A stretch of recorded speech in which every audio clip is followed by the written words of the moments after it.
Лукаш Пергол, земјоделец во Џиалдово, Полска, почна да жнее 100 хектари пченица и други култури.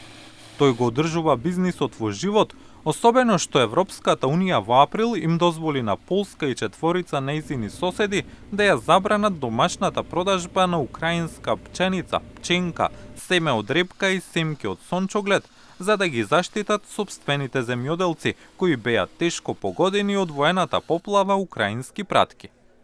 Министрите за земјоделство од 5 земји на Европската унија ја притискаат Европската комисија да ја продолжи забраната по нејзиниот крајен рок на 15 септември, но сепак ќе им дозволи на украинските пратки да минуваат низ нивните земји во другите делови на светот. Gdyby zboże z Ukrainy szło tylko tranzytem przez nas, Ако житото од Украина само транзитираше низ нас, немаше да биде проблем. Но многу посреднички набавувачи ги искористија војните превирања, пасивноста на полската влада, го купија ова жито, го користија во нашите фабрики за добиточна храна. Зголемените трошоци за ѓубриво и гориво негативно се одразија на полските земјоделци, што им отежнува да се надпреваруваат со украинската земјоделска моќ.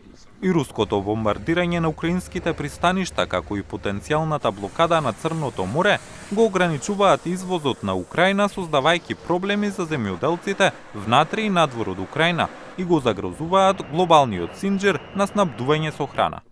Роман Сластон, генерален директор на Украинската аграрна деловна асоциација Агробизнис клуб во Киев, вели дека наоѓањето алтернативни патишта преку Полска и другите земји е клучно за да се извади житото. Пред забраната, Украина можеше да испорачува повеќе од 1 милион тони жито секој месец, но забраната во април го промени тоа. Транзитот по забраната не се врати на обемот што го имавме во април. Најмалку 2 пати или во некои денови тројно намалување на транзитот. Тој вели дека некои полски транзитни рути користени пред забраната сега се затворени за украинските култури, а капацитетот на пристаништата е ограничен.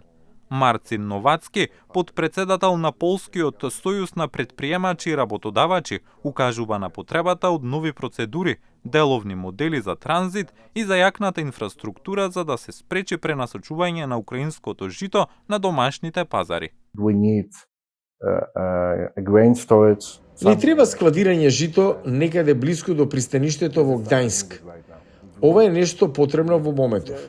Ако сакаме да го олесниме, ако сакаме да го подобриме капацитетот на транзит, потребен е наменски објект за складирање на жито. Сластон вели дека Украина извезла повеќе од 68 милиони тони жито во изминатата година, количина доволна за да се прехранат 400 милиони луѓе годишно во светот.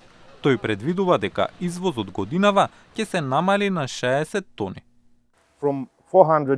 Од 400 милиони луѓе што ги храниме со нашето жито, ќе можеме да обезбедиме храна само за 200 милиони.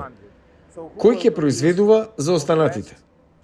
Украинските производители предупредуваат дека доколку наскоро не се реши проблемот со испорака на украинското жито во светот, глобалната безбедност на храната ќе биде дополнително загрозена.